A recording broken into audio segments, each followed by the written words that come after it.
Welcome to Motoring Monday for September 28th, 2015. I'm Sam Haymart for Test Driven TV. Today we're looking at 2016 mid-size sedans from Nissan, Toyota, Honda, and Volkswagen. And in a reality check, Ford's got a publicity stunt for the new Super Duty trucks that's, well, sky high. All that in our test drives. It's coming right up.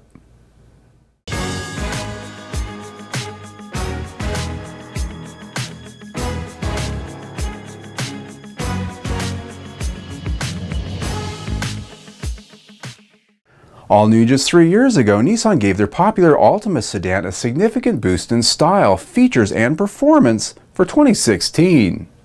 Styling is revised up front and at the rear with the latest design themes found in the Murano and in the Maxima, particularly with the V-Motion grille.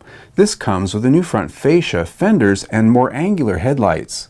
Out back is a new fascia as well to go along with new taillights that have a boomerang shape. The car you see here is also a new trim grade called SR, a lower priced sporty variant which slots in just above the base S model.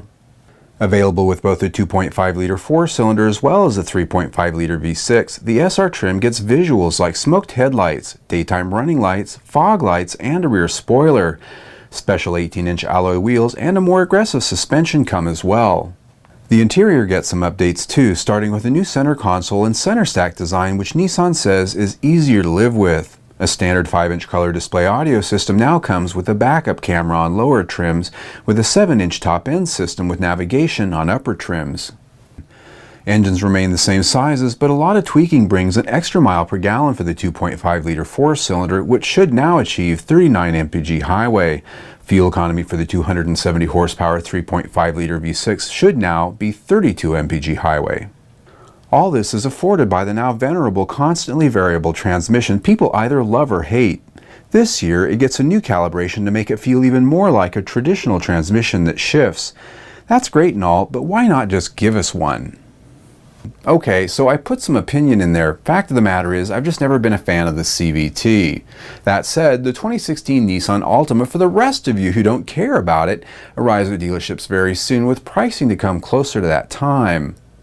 The 2016 Honda Accord is at dealerships now with new styling, new features, and a few new Techno goodies. So what's new here? Well, we start with the new front fascia which has sharper creases, deeper air inlets, and some sexy new LED fog lights. There's a new aluminum hood with sharper lines that gives more character, accented by a larger and more prominent grille. At the rear of the Accord are new LED taillights and a more aggressive rear fascia that mimics some of the design cues from up front.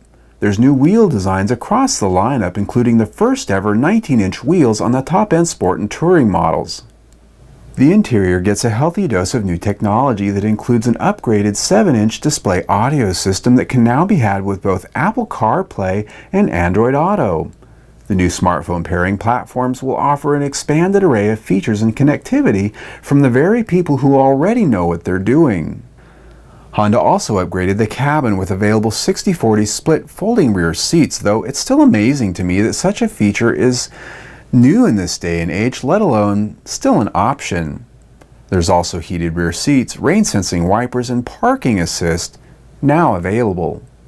Chassis upgrades include a comprehensive stiffening by adding more structural bracing up front and at the rear, upgraded dampers all around, and a retuned electric power steering rack. All of these should bring a sharper and more solid driving character. The 2016 Honda Accord engines remain largely the same as the 2015 model, though the hybrids have been quietly discontinued. The new Honda Accord sedan starts at just over $22,000 for the 4-cylinder model and just over $30,000 for the V6. Right in the middle of this huge scandal with the EPA and their TDI engines, Volkswagen introduced the new redesigned 2016 Passat, and yes, it's going to offer a TDI. The American-built 2016 Volkswagen Passat most notably shows off a new front fascia and grille design along with new available LED headlamps, all of which bring a more premium and sporting look. They're framed by a more sculpted hood that's a little bit taller than before. And for the first time, an R-Line version of the Passat will be available, which features unique rocker panels, a more aggressive front bumper, a sporting rear diffuser, and 19-inch alloy wheels with 235/40 ZR rated tires. The new design flows inside, where updated dash trims hope to allay past criticisms of a cheap and austere interior. Volkswagen says higher quality materials will bring a decidedly more upscale feel. Technology is upgraded as well, with a new standard MIB2 infotainment system which finally has USB connectivity. A small detail, but Volkswagen was one of the last holdouts here. Connectivity also now includes Apple CarPlay and Android Auto compatibility as well. Powertrains are essentially carryovers, starting with a standard 1.8-liter turbocharged gasoline 4-cylinder. The most powerful option is the 3.6-liter VR6 with a class-competitive 280 horsepower. Both engines come with a 6-speed automatic transmission. And the 2-liter TDI clean diesel, Volkswagen says, remains on the list for 2016, though I suspect it won't immediately be available when the car goes on sale. But when the Passat does arrive, it'll start at $22,440 for the 1.8T gasoline model. Now you'll note, I didn't really get into the whole Volkswagen versus EPA thing there. Frankly, as a Volkswagen owner, I find that topic pretty darn disappointing as well as somewhat depressing, but we have reported on that quite a bit this week, and if you want to learn more, there's some links down in the information section to our reports on that we've done this week. Toyota, they continue to offer the proven and predictable with their 2016 Avalon sedan. They restyled it, added more features, but they didn't push the envelope. In truth, however, the current generation Avalon did stretch the bounds of styling when it arrived in 2012.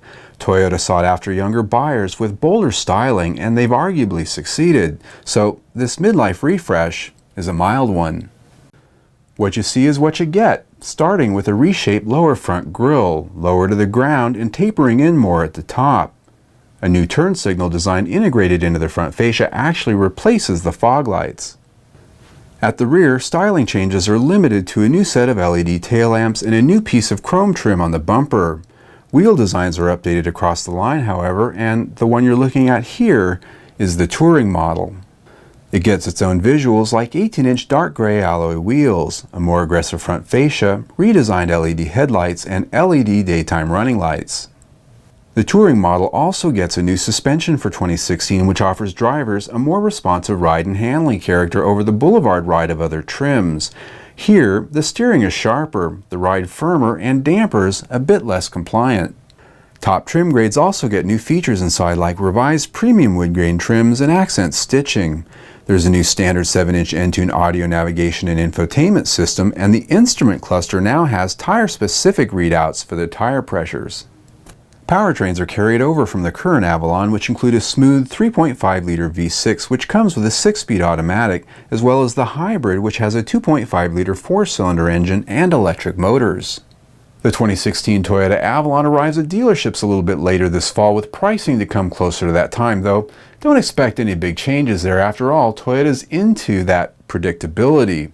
It's served them well. Now, while the 2016 Avalon isn't yet at dealerships, we tested the 2015 Toyota Avalon Hybrid this week, one of the few choices in the 40 mpg full-size sedan class. Rated at up to 40 mpg, the Avalon Hybrid is a rare commodity in its size class.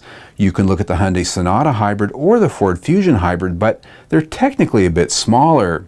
You can also compare the Volkswagen Passat TDI, but that's a bit of a dark horse for many right now, and it's currently off the market. The Avalon Hybrid uses Toyota's proven and well-trusted hybrid synergy drive, which is also found in the Camry Hybrid and now the RAV4 Hybrid, among others. It delivers up to 200 horsepower when both the gas engine and the electric motors are combined. It rides and drives much like a full-size American sedan, even though it is made by a Japanese brand. It's comfortable and quiet, though its chassis can get a bit harsh when the pavement gets less than smooth.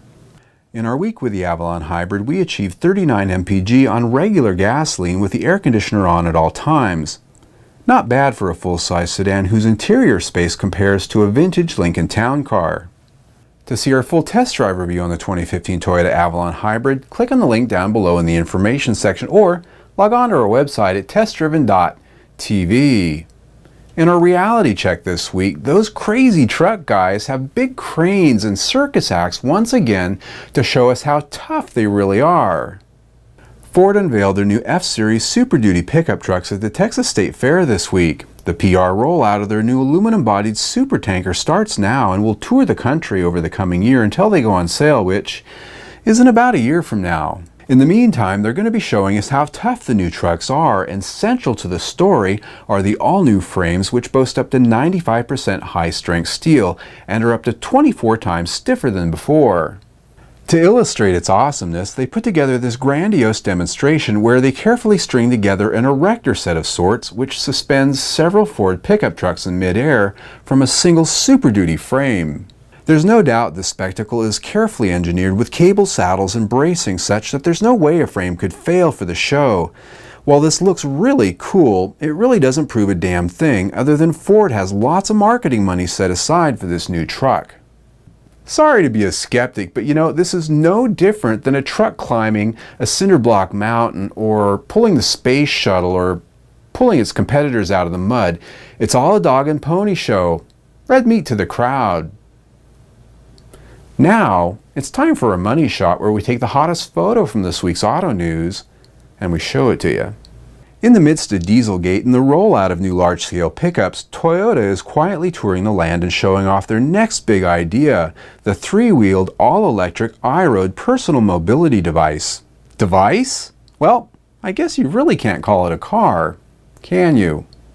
Well, hey, at least that thing will be easier to park than a Super Duty pickup, won't it? Well, folks, that's it for Motoring Monday. You can click on the link right there and subscribe to our YouTube channel where we'll keep you updated on everything we do. We test drive one, sometimes two cars a week, and we have a new video almost every single day, not to mention our Motoring Monday episodes. You can also follow us on the Google, the Twitter, and that Facebook by clicking on the links down below or up on our website. If you happen to be there, that's testdriven.tv. I'm Sam Haymart for Test Driven TV. I hope you enjoyed the ride.